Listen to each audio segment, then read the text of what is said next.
ની વાત કરી લઈએ તો સોનામાં રેકોર્ડ તેજી યથાવત છે। કોમેક્સ ઉપર ભાવ $330 ઉપર રહ્યા છે અને સ્થાનિક બજારની જો વાત કરીએ તો ઉપલા સ્તરોથી હલકી નરમાશ સાથે 1,12,000 ઉપર કામકાજ જોવા મળી રહ્યું છે। ડોલર ઇન્ડેક્સમાં જે વેચવાલી આવી છે એની પણ એક અસર ચોક્કસપણે સોનાની ઉપર જોવા મળી રહી છે।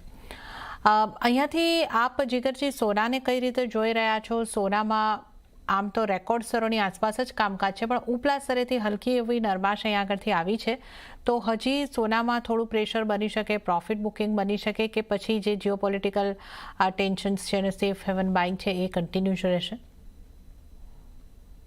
Year to date fantastic rally આપણે જોઈ લીધી ગોલ્ડમાં 1,12,000 ભાવ જે એક્સપેક્ટેડ હતા કે નવરાત્રી દિવાળી સુધીમાં આવી ગયા છે।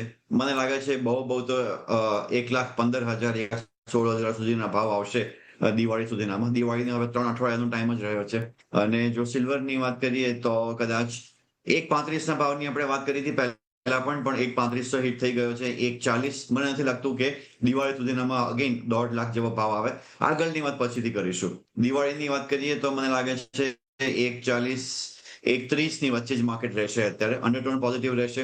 Silver 53-54% year to date rally છે। ગોલ્ડની 46% રેલી છે। અંડરટોન તો ડેફિનેટલી સ્ટ્રોંગ છે। પછી સેફ હેવન બેંકના નામે એસપીડીઆર ગોલ્ડ ETF હોય, આઈશિયા સિલ્વર ટ્રસ્ટ હોય, સેન્ટ્રલ બેંક્સ હોય, even China is buying gold aggressively, vault બનાવી રહી છે ડી-ડોલરાઇઝેશનને કારણે થઈને।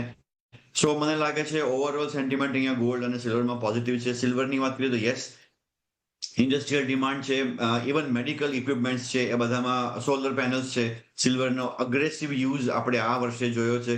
જે રીતની રેલી આવી છે ગોલ્ડ અને સિલ્વરમાં પોસિબલ છે કે થોડું એક કરેક્શન, શાર્પ કરેક્શન આવે, બટ ધ થિંગ ઇઝ કે એ શાર્પ કરેક્શન હજી નથી આવી રહ્યું। એક્સટેન્ડેડ આ એક બુલ રન છે। મને લાગે છે કે ક્યારેય બી એક અગ્રેસિવ એક સેલિંગ પ્રેશર આવી શકે છે માર્કેટમાં, પણ જે અંડરટોન સેટ થયો છે ફંડામેન્ટલ એ 5% 10% પ્રોફિટ બુકિંગનો અંડરટોન સેટ થયો નથી।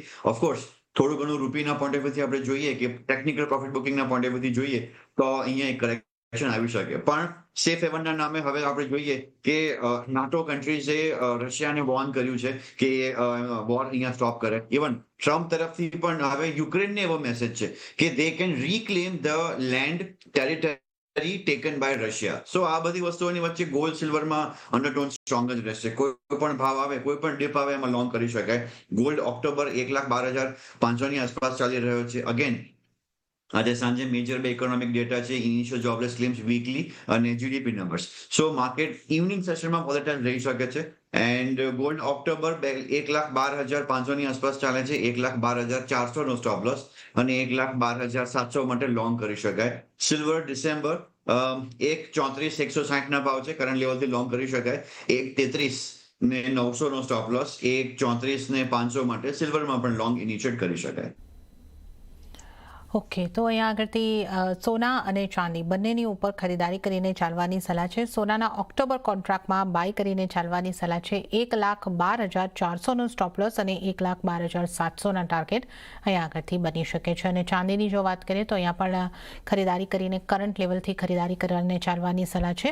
1,33,900નો સ્ટોપ લોસ અહીંયા આગળથી રાખવાનો રહેશે। ચાંદીના ટાર્ગેટ એકવાર ફરીથી જણાવી શકશો આપ? 1,34,000, 1,34,180 કરંટ ભાવે લોંગ કરી શકાય। 1,33,900 નો સ્ટોપ લોસ અને 1,34,500 1,34,600 ટાર્ગેટ।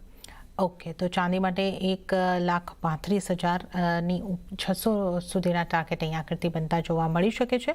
સોના ચાંદીમાં ખરીદી કરીને ચાલવાની સલાહ।